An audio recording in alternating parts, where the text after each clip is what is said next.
ಬೆಳಗ್ಗೆ ಎದ್ದರು ಎಲ್ಲರೂ ಕಾಫಿ ಕುಡಿಬೇಕು. ಇಡೀ ಪ್ರಪಂಚದಲ್ಲಿ ಈಗ coffee drinkers, tea drinkers. Coffee ಕುಡಿಯಲಿಲ್ಲ ಅಂದರೆ ಕಕ್ಕಸ್ ಬರಲ್ಲ ಡಾಕ್ಟ್ರೇ ಅನ್ನೋ ತನಕ. ಬೆಳಗ್ಗೆ ಎದ್ದರೆ ಕಕ್ಕಸ್ ಮಾಡೋಕ್ಕಾಗ್ತಾಯಿಲ್ಲ ನಮಗೆ.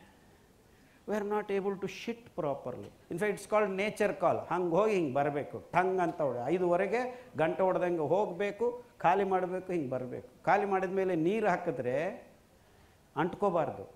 ಅಂದರೆ ನಿಮ್ಮ ಮಗು ಕಕ್ಕ ಮಾಡಿದ ಮೇಲೆ ನೀರು ಹಾಕಿ ಅಂಟ್ಕೊಳ್ತಾ ಇದೆ ಅಂದರೆ ಅಲ್ಲೇ ಗೊತ್ತಾಯಿತು ನಿಮ್ಮ ಮಗುಗೆ ತೊಂದರೆ ಶುರು ಆಗ್ತಾಯಿದೆ. ಅವನು ಹೊಟ್ಟೆ ನೋಡಬೇಕಾಗಿಲ್ಲ, ಅವನು ಹೊಟ್ಟೆಯಿಂದ ಹೊರಗಡೆ ಬಂದಿರೋ ಕಕ್ಕಸ್ ನೋಡಿದ್ರೆ ನಿಮ್ಗೆ ಗೊತ್ತಾಗಬೇಕು ಅವನಿಗೆ ಸರಿಯಾಗಿ ಆಗ್ತಾಯಿಲ್ಲ. ಇಲ್ಲ, ನಾನು ಒಳಗಡೆ ಎಂಡೋಸ್ಕೋಪ್ ಬಿಟ್ಟು ಮಾಡಿ ತೋರಿಸ್ತೀನಿ, ಇಲ್ಲಿ ಅಲ್ಲಿ ಹುಣ್ಣು ಇಲ್ಲದೆ ಇದ್ದರೂ ಮಾಡೋದಕ್ಕೆ ಇನ್ನೊಂದು ಹುಣ್ಣು ರೆಡಿ ಆಗುತ್ತೆ. There is a limit for everything. ಅಂದರೆ ಈ ಬಾಯಿಗೆ ಹಾಕ್ಕೊಳ್ತಾ ಇರೋದು ಸರಿ ಇಲ್ದ ಅಂದಮೇಲೆ ಇನ್ನು ಒಳಗಡೆ ಹೆಂಗೆ ಸರಿಗಿರುತ್ತೆ ರೀ? ಅದ್ಭುತವಾದ ನಾರು ಅಂಶ ಇರಬೇಕು ನಮ್ಮ ಆಹಾರದಲ್ಲಿ, ಆವಾಗಲೇ ಸರಿಯಾಗಿ ಕಕ್ಕ ಮಾಡೋಕ್ಕಾಗೋದು. Soluble, fibre insoluble. ಬೇರೆ ಟ್ಯಾಬ್ಲೆಟ್ ತಗೋದು, ಇಸಬುಗಾಲು ಹಾಕ್ತೇವೆ ರಾತ್ರಿ ಎಲ್ಲ ಇವೆಲ್ಲ ತಿನ್ನೋದು, ಮತ್ತು ಕೊನೆಯಲ್ಲಿ ಒಂದು ಟ್ಯಾಬ್ಲೆಟ್ ತಗೊಳ್ಳೋದು. 70% of pharmaceutical companies are making profit selling Dulcolax. ಕಕ್ಕ ಮಾಡೋದಕ್ಕೆ ಟ್ಯಾಬ್ಲೆಟನ್ನು ಮಾರಾಟ ಮಾಡಿಕೊಂಡು ದುಡ್ಡು ಮಾಡ್ತಾ ಇದ್ದಾರೆ. ಕಾನ್ಸ್ಟಿಪೇಷನ್, ಮಲಬದ್ಧತೆ, ಬನ್ನಿ ನಾವು ಕ್ಲೀನ್ ಮಾಡ್ತೀವಿ ಅಂತ ಪುಸ್ ಹೊಡೆಯೋಕ್ಕೆ ಶುರು ಮಾಡಿದ್ದಾರೆ. ಇದೆಲ್ಲ ಕೆಳಗಡೆ ಬಿಸಿ ನೀರು ಹೊಡೆದರೆ ಕಕ್ಕ ಬರುತ್ತೆ. ಅಸಹಜ, ಅನ್ಯಾಚುರಲ್. ಅದು ಅಷ್ಟು ಸಹಜವಾಗಿ ಹೊರಗಡೆ ಬರಬೇಕು. ಕೊರಲೆ ತಿನ್ನಿರಿ, ಒಂದು 3 ವಾರ ತಿನ್ನಿರಿ. ಮೊನ್ನೆ ಒಂದು ಕ್ಯಾನ್ಸರ್ ಪೇಷಂಟ್ ಬಂದಿದ್ದಾರೆ, 18 ದಿವಸ ಆದರೂ ಕಕ್ಕ ಮಾಡೋಕ್ಕಾಗ್ತಾ ಇಲ್ಲ ಸರ್. ಏನು ಮಾಡೋದು? ಅಲ್ಲಿಗೆ ಹೋಗಿ ಒಂದು ಎಕ್ಸಸೈಸ್ 3 ಗಂಟೆ ತೆಗೆದು ಆಮೇಲೆ ಅಲ್ಪ ಸ್ವಲ್ಪ ನಿದ್ದೆ ಬರುತ್ತೆ, ಅಲ್ಪ ಸ್ವಲ್ಪ ತಿನ್ಬೋದು. ಮತ್ತೆ 3 ವಾರಕ್ಕೆ ಕಟ್ಕೊಂಡ್ಬಿಡುತ್ತೆ, ಮತ್ತೆ ಮಾಡೋಕ್ಕಾಗಲ್ಲ. ಬಂದಿದ್ದಾರೆ, ಬಾಪ ಕೊರಲೆ ಅಕ್ಕಿ ಊಟ ಮಾಡು, ಒಂದು 3 ವಾರ ತಿನ್ಕೊಂಡು ಬಾ, ಕಕ್ಕ ಬರುತ್ತೆ, ಆಮೇಲೆ ನೋಡೋಣ. ನಿದ್ದೆ ಬರಲ್ಲ. ಕಕ್ಕ ಬರಲಿಲ್ಲ ಅಂದರೆ ನಿದ್ದೆ ಬರಲ್ಲ, ನಿದ್ದೆ ಬರಲ್ಲ ಅಂದರೆ ಕೋಪ ಬಂದಿದೆ, ಏನೇನೋ ಮಾತು. ಸೊ ಇವೆಲ್ಲ ಒಂದಕ್ಕೊಂದು ಕನೆಕ್ಷನ್. ಹೋಗಿ ಕೊಟ್ಟು ಕಳಿಸಿದ್ದೀನಿ, 3 kg ಕೊಟ್ಟಿದ್ದೀನಿ. 1 kg 10 ಜನ ತಿನ್ಬೋದು. ಈ ಕೊರಲೆ ನವಣೆ ಸಮಯ ಅದು ಅಷ್ಟು ಚೆನ್ನಾಗಿ ಅರಳುತ್ತೆ. ಯಾಕೆಂದರೆ ನಾವು ಇದರಲ್ಲೆಲ್ಲ ನಾರು ಅಂಶ ಜಾಸ್ತಿ ಇರೋದರಿಂದ ನಾವು ನೆನೆಸಬೇಕು. ಒಂದು 30-40 ನಿಮಿಷ ನೆನೆಸಿ ಅನ್ನ ಮಾಡಿಕೊಂಡು ತಿನ್ನಬೇಕು, ಗಂಜಿ ಮಾಡಿಕೊಂಡು ತಿನ್ನಬೇಕು. ಸೊ ಆ ನೆನೆಸಿದಾಗ ತುಂಬ ಅರಳುತ್ತೆ, ಚೆನ್ನಾಗಿ 10 ಜನ ಊಟ ಮಾಡೋಷ್ಟು ಆಗುತ್ತೆ. ಜಾಸ್ತಿ ತಿನ್ನೋಕ್ಕಾಗೋದಿಲ್ಲ. ಫಸ್ಟಲ್ಲಿ ತಿಂತೀವಿ, ಅಭ್ಯಾಸ ಇಲ್ಲದೇ ಇರೋರು ಶುರು ಮಾಡಿದಾಗ ಅದು ಇದು ಒಂಚೂರು 21 ದಿವಸ ಏನೇನೋ ಆಗ್ತಾಯಿದೆ ಡಾಕ್ಟ್ರೇ ಅಂತ ಹೇಳ್ತಾರೆ. ಅದೆಲ್ಲ ಏನು ತೊಂದರೆ ಆಗೋದಿಲ್ಲ. 21 ದಿವಸ ಆದಮೇಲೆ ಎಲ್ಲ ಸೆಟ್ಲ್ ಆಗುತ್ತೆ.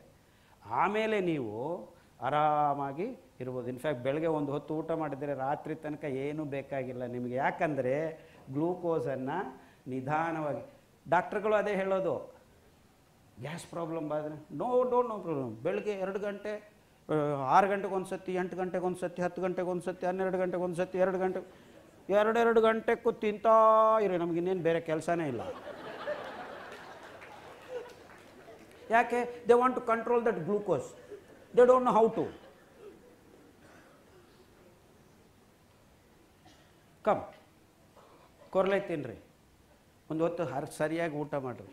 ಸಾಯಂಕಾಲ ತನಕ ಗ್ಲೂಕೋಸನ್ನು ನಿಧಾನವಾಗಿ ಸಮತೋಲನವಾಗಿ ಸಂಯಮದಿಂದ ಕೊಡ್ತಾ ಇರುತ್ತೆ. ಇನ್ಫ್ಯಾಕ್ಟ್ ಆತ ಬಂದ 3 ದಿವಸಕ್ಕೆ ವಾಪಸ್ ಬಿಟ್ಬಿಟ್ಟಿದ್ದಾನೆ. ಏನಪ್ಪ ಅಂದರೆ ದಿವಸಕ್ಕೆ 3 ಸತಿ ಕಕ್ಕ ಮಾಡ್ತಾ ಇದ್ದೀನಿ ಡಾಕ್ಟ್ರು. ಒಳ್ಳೇದಲ್ವಲ್ಲಪ್ಪ, ಇಷ್ಟು ದಿವಸ ಮಾಡಿರಲಿಲ್ವಲ್ಲ. ಸೊ ನಿದ್ದೆ ಬರ್ತಾ ಇದೆಯಾ? ಆರಾಮಾಗಿ ನಿದ್ದೆ ಬರ್ತಾ ಇದೆ ಡಾಕ್ಟ್ರು. ಊಟ ಮಾಡೋಕ್ಕಾಗ್ತಾ ಇದೆ, ಊಟ ಮಾಡ್ತಾ ಇದ್ದೀನಿ. ಇನ್ನೇನು ಬೇಕಪ್ಪ? ಸರಿಯಾಗಿ ಕಕ್ಕ ಮಾಡೋದು, ಸರಿಯಾಗಿ ಉಚ್ಚೆ ಮಾಡೋದು, ಸರಿಯಾಗಿ ನಿದ್ದೆ ಮಾಡೋದು, ಅಷ್ಟೇ ತಾನೇ ಆರೋಗ್ಯ. It's as simple as that. If you are not shitting properly, if you are not sleeping properly, if you are not breathing properly, ಇದೆಲ್ಲ ರೋಗಗಳು. ಸೊ ಇದನ್ನೆಲ್ಲ ರೆಗ್ಯುಲೇಟ್ ಮಾಡಿಬಿಡುತ್ತೆ 3. ಅಂದರೆ ಕ್ಯಾನ್ಸರ್ ಆದಮೇಲೆ ಎಲ್ಲ ಕಸಾಪಸ ಅಂತ ಮಾಡಿಕೊಂಡ ಮೇಲೆ ಆ ಸ್ಥಿತಿಗೆ ತಲುಪಿದ್ದವರನ್ನು 3 ದಿವಸದಲ್ಲಿ ಈ ಕೊರಲೆ ಅಕ್ಕಿ ಸರಿ ಮಾಡಿದೆ ಅಂದರೆ ಅದರ ಅದ್ಭುತವಾದ ಗುಣವನ್ನು ನೀವು ಗಮನಿಸಬೇಕು.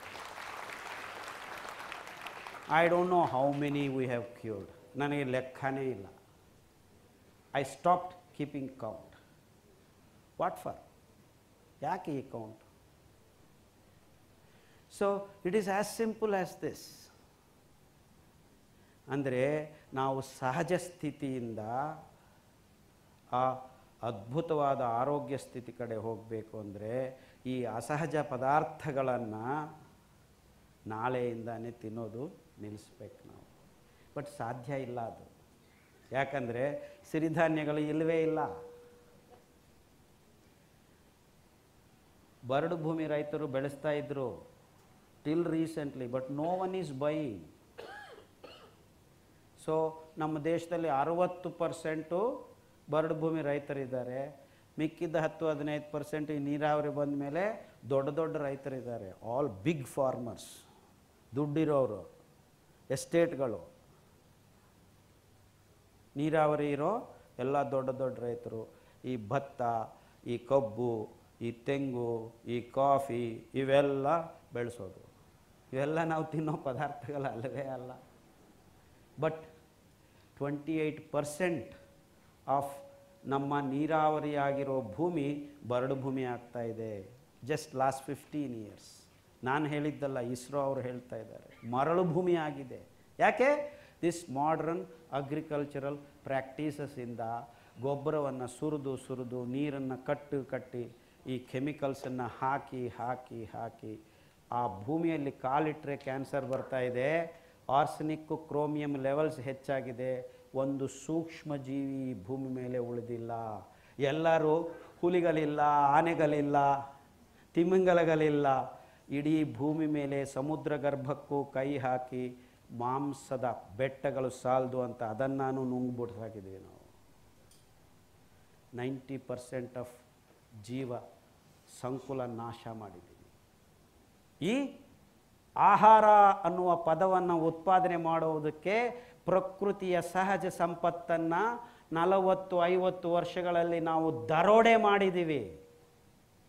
ದರೋಡೆಗಿಂತ ಇನ್ನೂ ಏನಾದರೂ ಒಳ್ಳೆ ಪದ ಇದ್ದರೆ ಹೇಳ್ರಿ ಇದಕ್ಕೆ.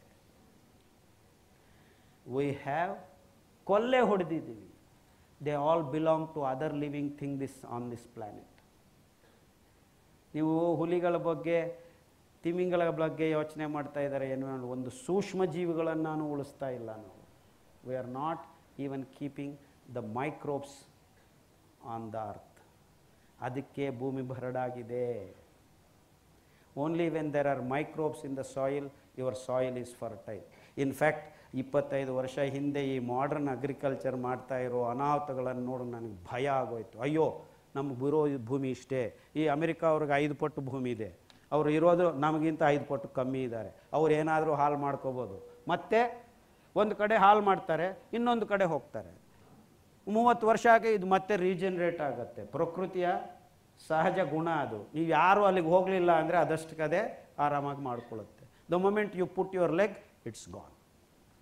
ಈ technology fast ಮಾಡಿಬಿಟ್ಟಿದೆ.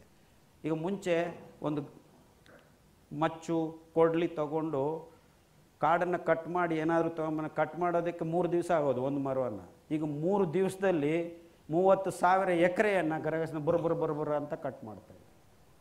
That is what technology is for you. ಅಂದರೆ ಈ ಮೋಸ ಆಗಿದೆ ನಮಗೆ. Technology in the name of helping us is actually cutting our own legs.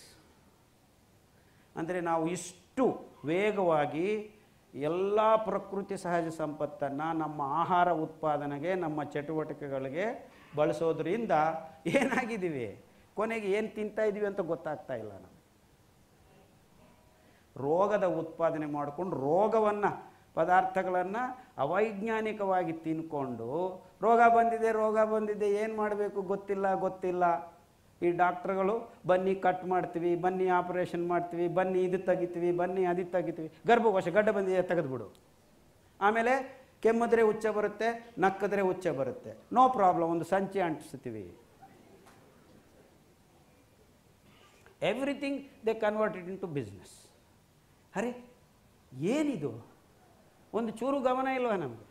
ಸರಿಯಾಗಿ ಉಚ್ಚ ಮಾಡೋಕ್ಕಾಗೋದಿಲ್ಲ, ಕಕ್ಕ ಮಾಡೋಕ್ಕಾಗೋದಿಲ್ಲ, ನಿದ್ದೆ ಮಾಡೋಕ್ಕಾಗೋದು. ನಿದ್ದೆ ಮೊನ್ನೆ ಬಂದಿದೆ 23 ವರ್ಷ ಹುಡುಗ, ನಿದ್ದೆನೇ ಇಲ್ಲ. 30 ದಿವಸ ಆಯಿತು ನಿದ್ದೆ ಇಲ್ಲ. ಈ ಟ್ಯಾಬ್ಲೆಟ್ ಆ ಟ್ಯಾಬ್ಲೆಟ್ ಎಲ್ಲ ಟ್ಯಾಬ್ಲೆಟ್ ಹಾಕ್ಕೊಳ್ತಾ ಇದ್ರು, ನಿದ್ದೆ ಬರ್ತಾ ಇಲ್ಲ.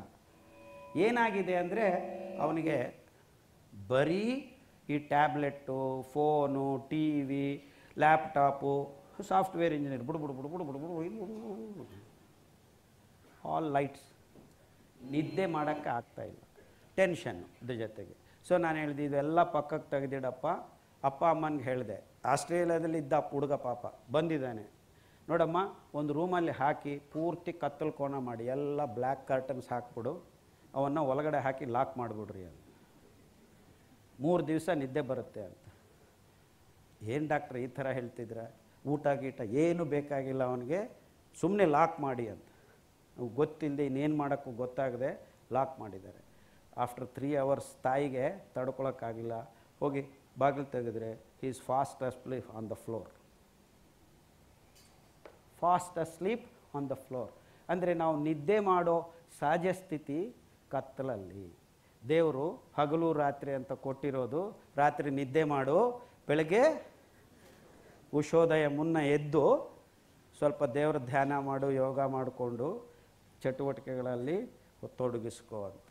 ಈಗಿಲ್ಲ, 24 ಗಂಟೆನೂ ಲೈಟ್ ಕೆಳಗಡೆ ಹೋಗಿ ನಿದ್ದೆ ಬರಲ್ಲ ಅಂದರೆ ಇನ್ನು ಹೆಂಗೆ ಬರುತ್ತೆ ನಿದ್ದೆ ನಿಮಗೆ? So even old people who do not get sleep do this. Tablet ಬೇಕಾಗಿಲ್ಲ, 3 ದಿವಸದಲ್ಲಿ ಸರಿಯಾಗಿ ನಿದ್ದೆ ಬರುತ್ತೆ. ಇನ್ನೂ ಬರ್ತಾ ಇಲ್ಲ ಅಂದರೆ ಸಾಯಂಕಾಲ ಹೊತ್ತು 1.5 ಗಂಟೆ ನಡೀರಿ. ನಿಮ್ಮ ದೇಹದಲ್ಲಿದ್ದ ಗ್ಲೂಕೋಸ್ ಎಲ್ಲ ಕ್ಲೀನಾಗಿ ಖಾಲಿಯಾಗಿರುತ್ತೆ. ರಕ್ತದಲ್ಲಿ ಗ್ಲೂಕೋಸ್ ಟೆನ್ಷನ್ ಇಲ್ಲ ಅಂದರೆ, ಗ್ಲೂಕೋಸ್ ಬೇಕು ಅಂದ್ಕೊಂಡಾಗ ಆಕ್ಸಿಜನ್ನು ಅಂಶ ಹೆಚ್ಚಾಗಿ ಬರುತ್ತೆ. ಸೊ ನಿಮಗೆ ನಿದ್ದೆ ಅದಷ್ಟಕ್ಕದೇ ಬರುತ್ತೆ. ಆ ಕತ್ತಲಲ್ಲಿ ನಿಮ್ಮ ಮಿದುಳಿನಲ್ಲಿ ಕೆಲವು ಅಂಶಗಳು ಉತ್ಪಾದನೆ ಆಗ್ತವೆ, ನಿದ್ದೆ ಸರಾಗವಾಗಿ ಬರುತ್ತೆ. No we want to keep watching TV till 11:30, 12. ಕಣ್ಣು ಮುಚ್ಕೊಂಡ್ರೂ ಅದೇ ಕಾಣಿಸ್ತಾ ಇರುತ್ತೆ. ಪಕ್ಕದಲ್ಲಿ ಮೊಬೈಲು, ಅದು ಟಂಗು ಟಂಗು ಟಂಗು ಅಂತ ಇರ್ತಾ ಇರುತ್ತೆ, ಲೈಟ್ ಬರ್ತಾನೆ ಇರುತ್ತೆ. ಹೆಂಗೆ ರೀ ನಿದ್ದೆ ಬರುತ್ತೆ? Very simple things we have forgot. In fact sleeping in a dark room. In fact ಕೋಪ ಬಂದರೂ ಕತ್ತಲ್ಕೋಣಕ್ಕೆ ಹೋದರೆ ಕೋಪ ಕಮ್ಮಿ ಆಗುತ್ತೆ. If you are angry, just go into a dark room. Within 2 minutes, you will be all right. ಅದಕ್ಕೆ ಆಂಗ್ಸೈಟಿ, ಟ್ಯಾಬ್ಲೆಟ್ ತಗೋ. So if you are anxious, just close your eyes. ಅಂದರೆ ಏನು? ಧ್ಯಾನ ಮಾಡು, ದೇವ್ರನ್ನ ಸ್ಮರಣೆ ಮಾಡು. Simple techniques. ಅಂದರೆ ನೀವು ಕೋಪ ಮಾಡ್ಕೊಳ್ಳೋದು, ದ್ವೇಷ ಮಾಡ್ಕೊಳ್ಳೋದು, ಏನೇನೋ ತಿಳ್ಕೊಳ್ಳೋದು, ಇದು ರೋಗ. ದೇವರ ಸ್ಮರಣೆ ಮಾಡೋದು, ಬೇರೆಯವ್ರ ಬಗ್ಗೆ ಏನು ಯೋಚನೆ ಮಾಡದಿರೋದಾದ್ರು ಕಲ್ತ್ಕೊಳ್ಳೋಣ. ಲೆಟ್ಸ್ ನಾಟ್ ಸ್ಟಾರ್ಟ್ ಲವ್ ಮಾಡ್ತೀನಿ, ಇದು ಮಾಡ್ತೀನಿ, ಅದೆಲ್ಲ ಬೇಡ.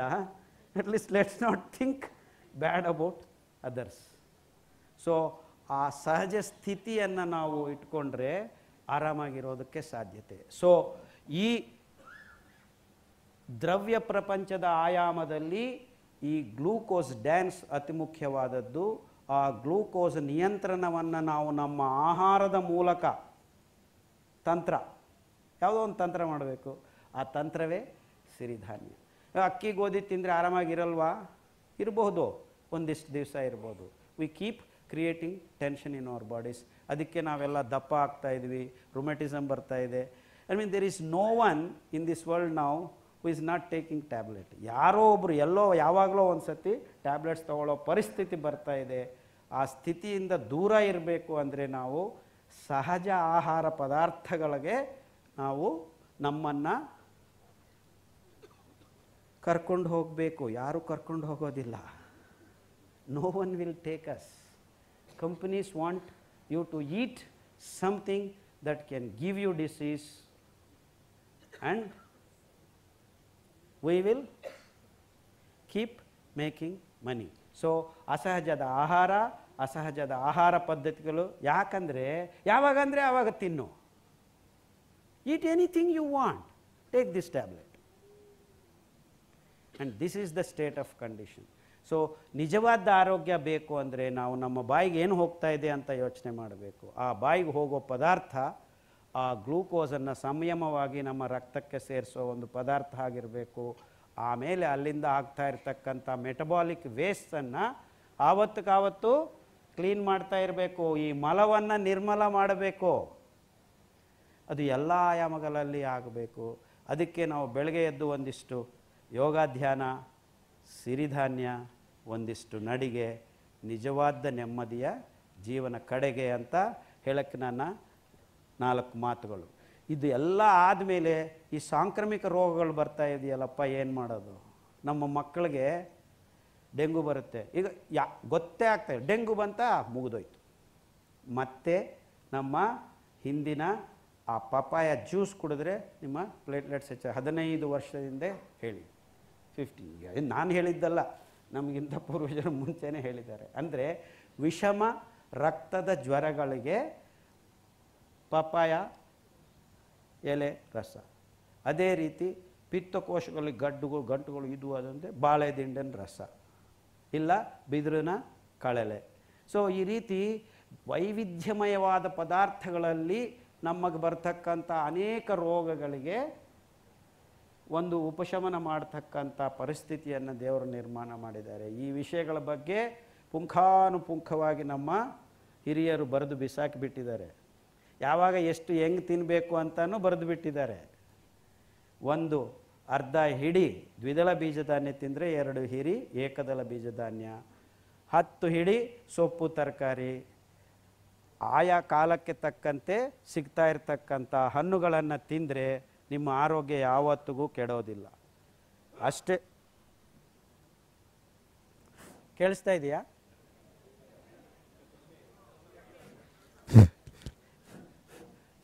ಹಲೋ. ಹಾಂ,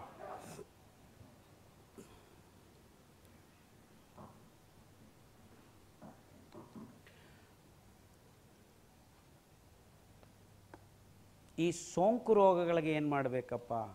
ಆ ಪ್ರತಿರೋಧಕ ಕಣಗಳನ್ನು ನಿಮ್ಮ ರಕ್ತದಲ್ಲಿ ಹೆಚ್ಚಾಗಿ ಮಾಡ್ಕೋಬೇಕು ಅಂದರೆ ಏನು ಮಾಡಬೇಕು ಅಂದರೆ, ತರತರಾಂತರಗಳಿಂದ ನಮ್ಮ ಪ್ರಾಂತದಲ್ಲಿ ಹುಲ್ಲಿಂದ ಹಿಡಿದು ದೊಡ್ಡ ಮಹಾವೃಕ್ಷದಲ್ಲಿ ಅಡಗಿವೆ ಈ ಪ್ರತಿರೋಧಕ ಕಣಗಳ ನಮೂನೆಗಳು. ಗರಿಕೆ ಹುಲ್ಲು, ಅಮೃತಬಳ್ಳಿ, ತುಳಸಿ, ಹೊಂಗೆ, ಬೇವು, ಬಿಲ್ವ, ಅರಳಿ, ಈ 7 ಸೊಪ್ಪಿನ ರಸಗಳನ್ನು ನೀವು ವಾರಕ್ಕೊಂದು, ಅಂದರೆ 1 ವಾರ ಗರಿಕೆ, ನೆಕ್ಸ್ಟ್ 2ನೇ ವಾರ ತುಳಸಿ, 3ನೇ ವಾರ ಅಮೃತಬಳ್ಳಿ, 4ನೇ ವಾರ ಬಿಲ್ವ, 5ನೇ ವಾರ ಹೊಂಗೆ, 6ನೇ ವಾರ ಬೇವು, 7ನೇ ವಾರ ಅರಳಿ. ಈ 7 ಸೊಪ್ಪಿನ ರಸಗಳನ್ನು 49 ದಿವಸ ಕುಡಿಸಿರಿ. ನೀವು ಕುಡಿಯಿರಿ. ನಿಮ್ಮ ಮಕ್ಕಳಿಗೆ ಡೆಂಗು ಇರೋ ಕಡೆಗೆ ತಗೊಂಡು ಹೋಗಿ, ಚಿಕನ್ ಗುನ್ಯಾ ಇರೋ ಕಡೆಗೆ ತಗೊಂಡೋಗಿ, H5N1 ಇರೋ ಕಡೆಗೆ ತಗೊಂಡೋಗಿ, ಯಾವ ರೋಗ ನಿಮ್ಮ ಮಕ್ಕಳಿಗೆ ಬರೋದಿಲ್ಲ. ನಾವು ಪ್ರಯೋಗ ಮಾಡಿದ್ದೀವಿ.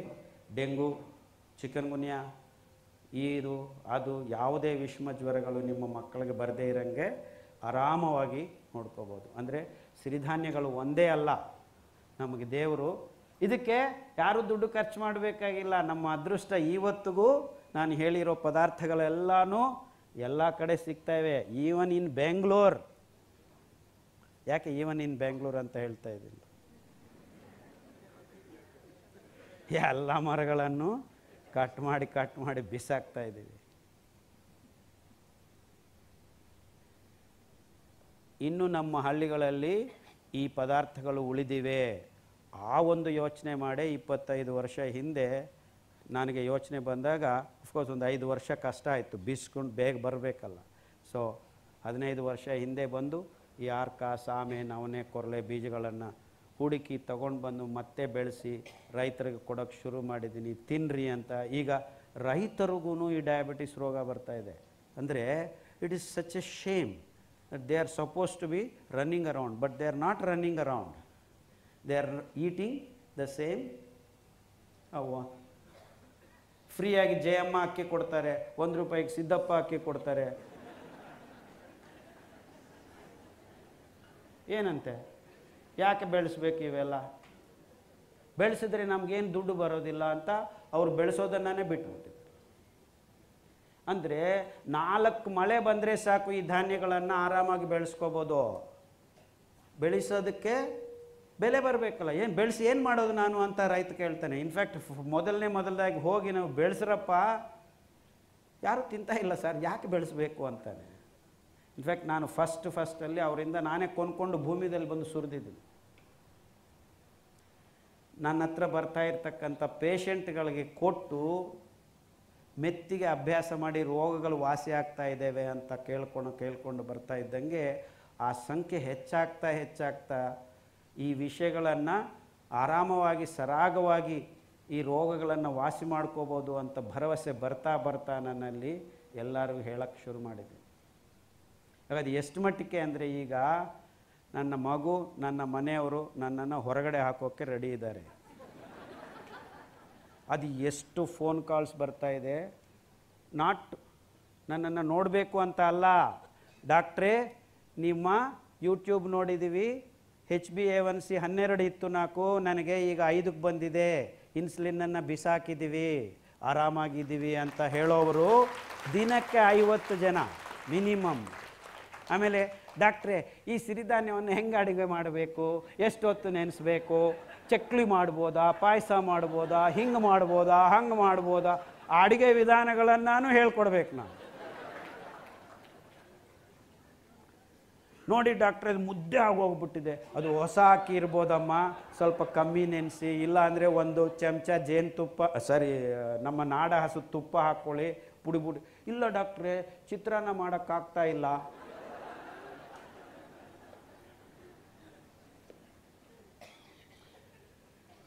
It is such a gratifying experience. I never thought I will experience in my lifetime.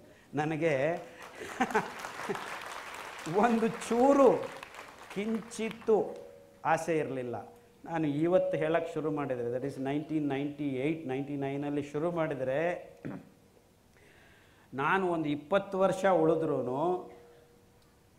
I hope people will catch up after my death ಅಂತ ಅಂದ್ಕೊಂಡೇ ಶುರು ಮಾಡಿದ್ದೆ ನಾನು. But I am so happy now that I am not able to receive calls. ಈಗ ಎಷ್ಟು ಮಟ್ಟಿಗೆ ಅಂದರೆ many people in Karnataka are even from far away places, ನ್ಯೂಜಿಲ್ಯಾಂಡಿಂದ ಒಬ್ಬರು ಫೋನ್ ಮಾಡಿದ್ರು, ಡಾಕ್ಟ್ರೇ ನಾನು ಲೋ ಕಾರ್ಬ್ HF ಹೈ-ಫೈ ಅಂತ ಒಂದು ಊಟ ಮಾಡೋಕ್ಕೆ ಶುರು ಮಾಡಿದೆ, ನನ್ನ HbA1c 4 ಹೋಯ್ತು, ಪ್ರತಿ ದಿವಸ ಪ್ರಜ್ಞೆ ತಪ್ಪಿ ಬೀಳಕ್ಕೆ ಶುರು ಮಾಡಿದೆ. ನಿಮ್ಮ ವಿಡಿಯೋ ನೋಡಿದ ಮೇಲೆ ಮಿಲೆಟ್ಸ್ ತಿಂತಾಯಿದ್ದೀನಿ, ಆ ಪದ ಬಳಸಬಾರ್ದು, ಬಟ್ ಅವರು ನ್ಯೂಜಿಲ್ಯಾಂಡಲ್ಲಿದ್ದಾರೆ, ಸಿರಿಧಾನ್ಯ ಪದ ಅಂತ ಇನ್ನೂ ಅಲ್ಲಿಗೆ ತಲುಪಿಲ್ಲ, ಮಿಲೆಟ್ ಅಂತಲೇ ಬಳಸ್ತಾ ಇದ್ದಾರೆ. ಮಿಲೆಟ್ ಅನ್ನೋ ಪದವನ್ನು ಬಳಸಬೇಡಿ, ಸಿರಿಧಾನ್ಯ ಅಂತ ಬಳಸಿ. ಸಿರಿಧಾನ್ಯ ತಿಂದರೆ ನನಗೀಗ ಎಲ್ಲ ಆರಾಮಾಗಿದೆ. 1 ಅಲ್ಲ 2 ಅಲ್ಲ 3 ಅಲ್ಲ 4 ಅಲ್ಲ, ತುಂಬ ಜನ. ಬಟ್ ಇದಕ್ಕೆಲ್ಲ ಮೂಲಭೂತವಾದ ಅಂಶ ಈ ಸಿರಿಧಾನ್ಯಗಳಲ್ಲಿದ್ದ ನಾರಿನ ಅಂಶ. ಡಾಕ್ಟ್ರೇ ನಾರು ಹೆಚ್ಚಾಗಲ್ವಾ ಡಾಕ್ಟ್ರೇ, ನಾವು ಇಷ್ಟು ದಿವಸ ಅಕ್ಕಿ ಗೋಧಿ ತಿಂತಾಯಿದ್ದೀವಿ, ಪರೋಟ ತಿಂತಾಯಿದ್ವಿ, ಏನಾಗುತ್ತೆ ನಮಗೆ? ಏನೂ ಆಗೋದಿಲ್ಲ. ಯಾಕಂದರೆ that is natural, what you are eating is unnatural. ಕೊನೆಗೆ ಏನಾಗುತ್ತೆ ಅಂದರೆ, ನಾನು ಗ್ಯಾಂಗ್ರೀನ್ ವಾಸಿ ಮಾಡಿದ್ದೀನಿ, ಇದು ವಾಸಿ ಮಾಡಿದ್ದೀನಿ, ಅದು ವಾಸಿ ಮಾಡಿದ್ದೀನಿ, BP ವಾಸಿ ಆಯಿತು, ಟ್ರೈಗ್ಲಿಸರೈಡ್ಸ್ ವಾಸಿ ಆಯಿತು. ಕೊನೆಗೆ ಬರ್ತಾರೆ, ಆ ಹೆಂಡತಿ ಒಳಗಡೆಗೆ ಬರ್ತಾರೆ, ಗಂಡ ಬರೋದಿಲ್ಲ ಆಮೇಲೆ.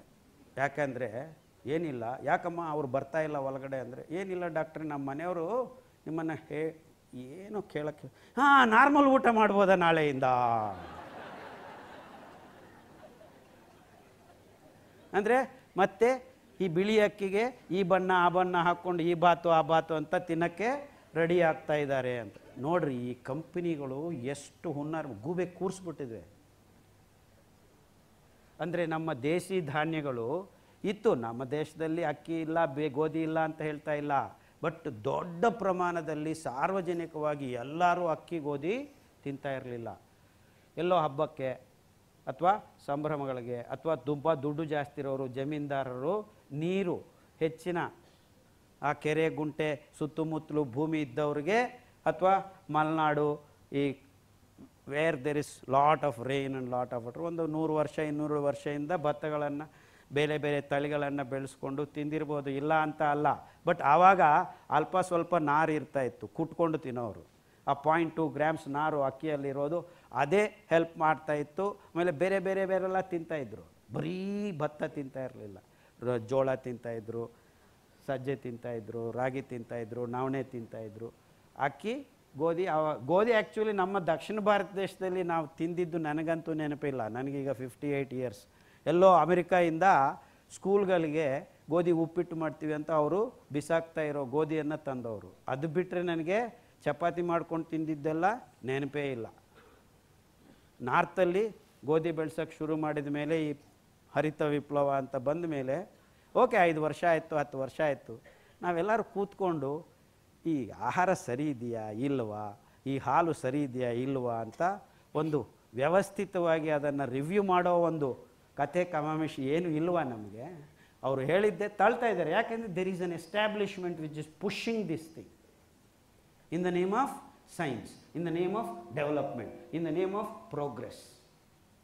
ಅದಕ್ಕೆ ಒಂದು corporate box, think out of the box ಅಂತ ನಮ್ಮನ್ನೆಲ್ಲರನ್ನೂ ಈ ಬಾಕ್ಸ್ ಒಳಗಡೆ ಹಾಕಿ ನುಗ್ಗಿ ನಾಶ ಮಾಡಿಬಿಟ್ಟಿದ್ದಾರೆ.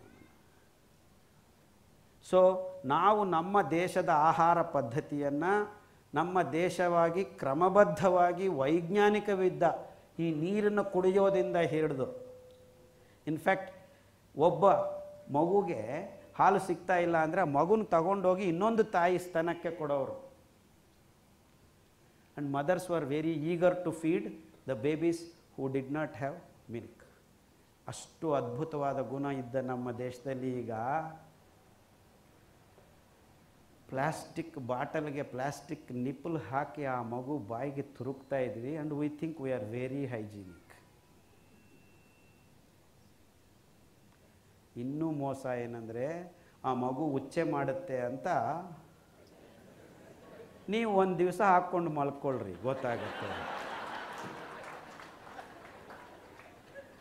ಆ ಮಗುಗೆ ಎಷ್ಟು ಹಿಂಸೆ ಮಾಡ್ತಾ ಇದ್ದೀರಿ ಅಂತ ನೀವು 2 ದಿವಸ ಹಾಕ್ಕೊಂಡು ನಿದ್ದೆ ಮಾಡಿ. ಈಗ ಗೊತ್ತಾಗ್ತಾ ಇದೆ ಜನಕ್ಕೆ ಉಚ್ಚೆ ತಡೆಯೋಕ್ಕಾಗ್ತಾ ಇಲ್ಲ, ಎಲ್ಲರೂ ಡೈಪರ್ ಹಾಕ್ಕೊಳ್ತಾ ಇದ್ದಾರೆ.